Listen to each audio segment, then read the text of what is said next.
Ok les amis, aujourd'hui c'est mardi. Comment ça va chez vous? Ici ça va, même si il fait toujours moche. On va arrêter de parler météo. Chaque fois je dis ça. Ça fait un petit moment qu'on n'a pas filmé. Pour vous faire un petit résumé des 15 derniers jours, il y a ma maman qui est venue en vacances. Elle n'est pas venue sur 15 jours, mais il y a eu elle est venue, elle est repartie, elle est revenue.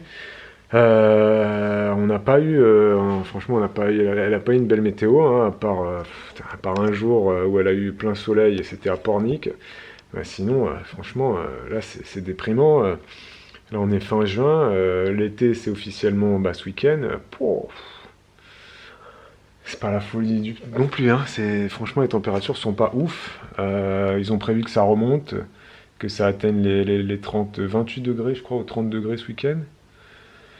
C'est pas non plus au niveau des températures par rapport au normal de saison. Alors je peux vous dire que ma mère, elle est arrivée de la Réunion.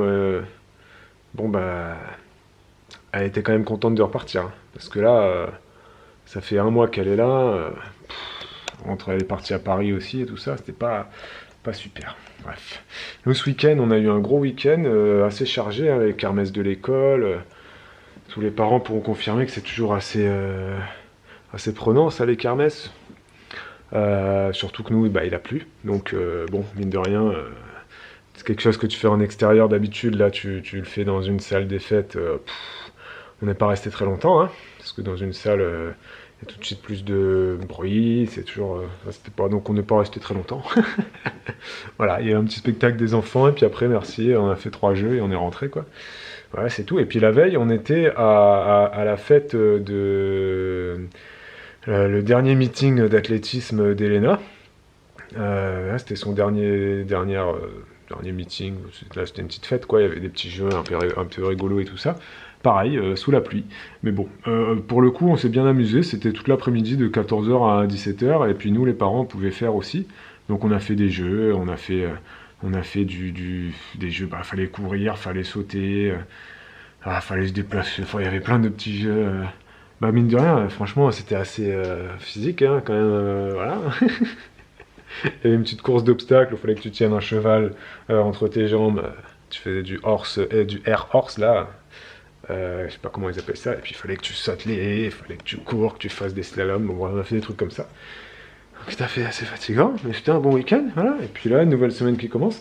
Et Bibou, elle me disait qu'elle était pressée d'être en vacances. Voilà, parce que c'est une longue période. J'en parlais avec les enseignants de l'école. Ils nous disent que cette période est vraiment très très difficile pour les enfants, pour les enseignants, pour les parents, pour tout le monde. C'est vraiment très très long. C'est entre les vacances de Pâques et les vacances d'été. T'as l'impression qu'il se passe 5 ans, quoi. Il se passe que 2 mois, mais c'est tellement long. Et encore, nous, on n'était pas les premiers à partir en vacances à Pâques. Donc on n'est pas la zone. Mais il y a des zones où ils ont encore 2 semaines ils sont encore 2 semaines de plus. Certes, il y a eu un grand pont au mois de mai avec les 5 jours du mois de mai, plus il y a eu 3 jours la semaine suivante. Mais cette période est très très longue. De toute façon, le calendrier de l'éducation nationale, on pourrait le revoir et je pense que ça sera jamais parfait et que, je sais pas, mais là j'ai l'impression qu'ils n'ont pas changé les vacances scolaires depuis super longtemps. Il faudrait vraiment refaire quelque chose là-dessus, parce que tu pars en vacances au mois d'avril pour Pâques, et ensuite tu te tapes tout le mois de mai, tout le mois de juin, ça fait 2 mois entiers, plus une semaine en juillet, ça te fait 8, 9, des fois 10 semaines de cours non-stop. Pour les maternelles, les primaires, c'est juste insupportable. Au collège, ils partent plus tôt, hein, voilà, les 6e, 5e, ils ont déjà presque plus cours, là, voilà, le brevet, machin. Au lycée, c'est pareil, les secondes, ils sont déjà quasiment en vacances, je crois, là, ou alors ils sont en vacances la semaine prochaine. Le bac a commencé là, donc voilà, bon, bref. Pour les maternelles primaires, c'est vraiment super long. Donc je sais pas ce qu'on pourrait faire. Est-ce qu'il faudrait pas faire partir les maternelles primaires en vacances d'été plus tôt? Est-ce qu'il ne faudrait pas rajouter une semaine de vacances à Pâques? J'en sais rien. Ce qu'il faudrait faire, mais c'est très très très relou chaque année.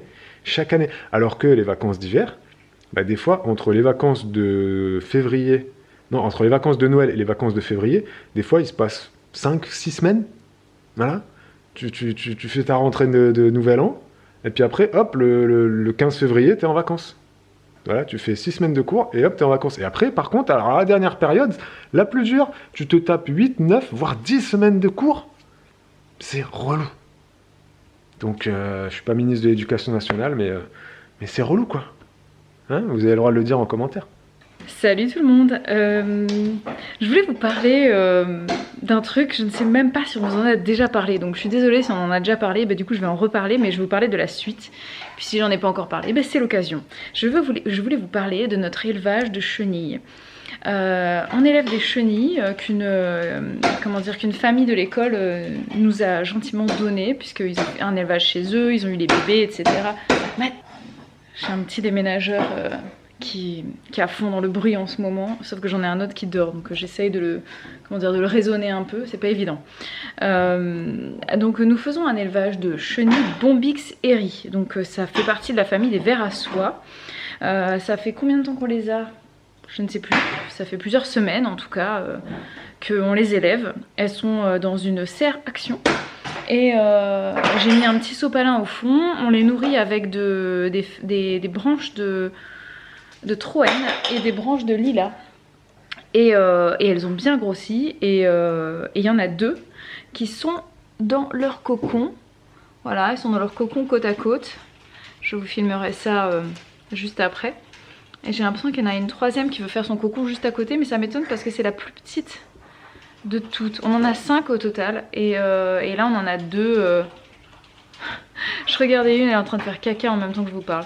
C'est assez comique hein, d'ailleurs. C'est vraiment original, c'est assez marrant. Et donc il y en a 2 qui ont fait leur cocon. Et sachez que normalement, d'après mes calculs, le papillon devrait commencer à sortir de sa chrysalide à partir du 8 juillet, jour de mon anniversaire. Donc ça me fait rire parce que c'est la même date à laquelle devraient commencer à naître les petits canetons que couvent nos cannes. D'ailleurs, petite update par rapport à ça. Roken et Grolaf se partagent la maternité. Elles sont toutes les 2 très très actives, elles couvent ensemble.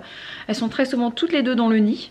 Ensuite elles font un relais. Donc il y en a une qui va aller se promener, qui va aller manger, qui va aller se graisser les plumes, etc. Elle revient, elle se met dedans, elle pousse l'autre, elle se cale, hop, elles sont toutes les 2 dedans. Après c'est l'autre qui va faire sa balade pour se dégourdir les pattes et aller chercher un petit peu à manger. Et ensuite, bah voilà, elles couvent et elles ne sortent plus du nid, hein, quasiment.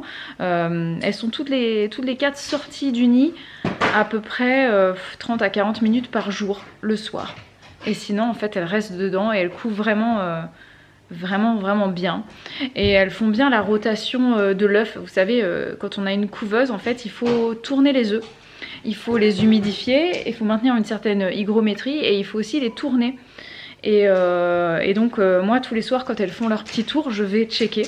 De temps en temps je les mire pour voir si ça évolue dedans. Donc là on a bien les taches noires à l'intérieur, donc ça veut dire qu'il y a un petit caneton en formation. On avait 6 œufs au départ, plus l'œuf en bois. Il y en a un qui a disparu. Pour qui, pourquoi, comment, je ne sais pas. Il a disparu, totalement disparu de la circulation. Donc il y en a 5. Ils sont tous fécondés et ils sont tous avec donc, le petit poussin qui grossit dedans. Et la rotation est bien effectuée parce que bah voilà, moi à chaque fois que j'y vais tous les soirs je check et l'œuf en bois c'est mon repère. Et à chaque fois il a une place différente, donc c'est assez marrant. Voilà, et c'est une chouette expérience. Je dirais pas que j'ai hâte, mais un petit peu quand même. Et mine de rien ça va arriver vite puisque le 8 juillet c'est dans 3 semaines. Hein. On a déjà fait une semaine complète de couvaison. Il reste 15 jours, non? Non, il reste 3 semaines. C'est 28 jours les œufs de canne. Et je crois que c'est 21 pour les poules. Voilà, donc pour les canetons c'est 28 jours et voilà un petit peu ce que j'avais. Je voulais vous parler un petit truc aussi concernant le dessin. J'ai découvert un site, alors je crois que ça s'appelle sketchdaily.com. Voilà, donc sketchdaily.com, ça veut dire faire des croquis quotidiennement. Voilà. C'est un site sur lequel tu peux en gros te faire des petits. C'est en anglais, oui, mais bon, c'est pas bien compliqué ce qu'il y a dessus, quoi. C'est en anglais et c'est gratuit. Et en fait, ça te permet, comment dire, il y a comment on appelle, un algorithme. Ouais. Qui est intégré au site en fait. Et par exemple, moi ce matin, j'ai sélectionné des gens, voilà, je sélectionne hommes et femmes, dans toutes les positions, nus et habillés. Et ensuite j'ai choisi des images qui durent 2 minutes. Et ensuite en fait de manière aléatoire il t'envoie la photo. Hop, tu as la photo de quelqu'un, tu dois le croquer quoi, pendant 2 minutes. Ensuite ça change, tu as une autre personne. Et voilà, ils font ça pour les plantes, pour les êtres humains, pour les animaux et pour les bâtiments. Voilà, donc je trouve que c'est vraiment très très sympa. Ça permet d'affûter un petit peu son œil. On fait des gestes moins précis, on dessine l'ensemble. Voilà, ça apprend à dessiner en fait. Je trouve que c'est vraiment, vraiment chouette. Tu fais pas des beaux dessins avec ça, mais ça te permet de vraiment... mieux envisager plus rapidement les proportions dans ce que tu dessines. À tout à l'heure. Et moi aussi je vous dis à plus, puisqu'il va falloir que je m'active, c'est ma fin de journée.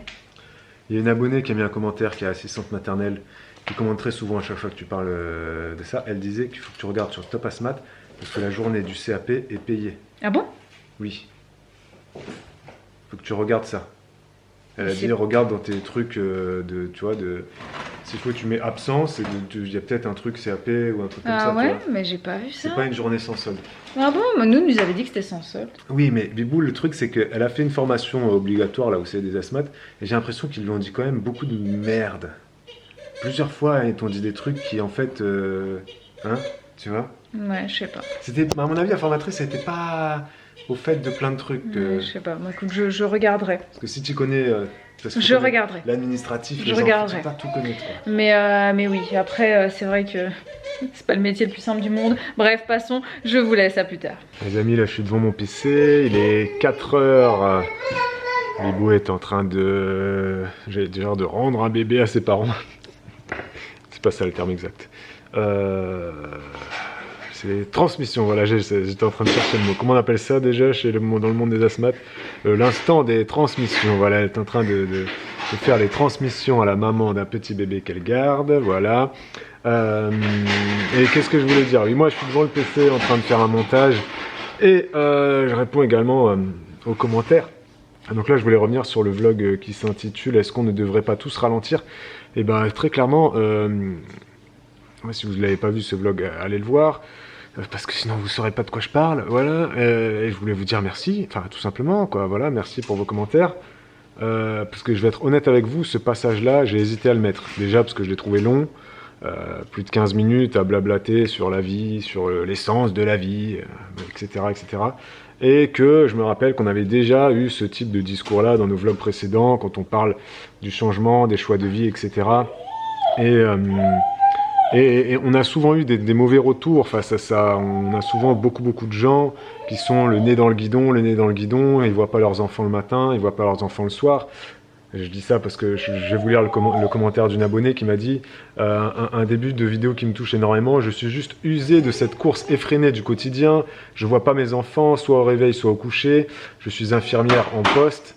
Ça me rappelle une vidéo où vous parliez d'avoir le choix de changer quelque chose dans notre quotidien. Bref, je vois le changement au loin. Déjà, je l'envisage, ce changement. C'est un bon début. Et effectivement, moi, je lui ai dit, bah oui, c'est un début déjà d'envisager de changer quelque chose dans ta vie. Bah pour moi, c'est déjà changé. Parce qu'il y a encore trop de gens qui partent du principe qu'ils subissent leur vie et que ils peuvent pas faire autrement. Il y a encore tellement de gens qui disent mais moi j'habite ici, c'est parce que j'habite ici, qu'est-ce que tu veux que je fasse? Je vais pas déménager comme ça du jour au lendemain, déménager c'est dur, déménager ça coûte de l'argent, c'est de l'organisation, on va pas déscolariser les enfants, les changer d'école, et comment on fait pour le travail, et comment on fait pour les parents, parce que moi si je déménage, bah, du coup ça veut dire que je vais m'éloigner de ma mère, de mon père, de ma grand-mère, de mon grand-père, bref, il y a toujours plein de questionnements comme ça quand tu veux changer dans la vie. Il y a des gens pour qui changer c'est très facile.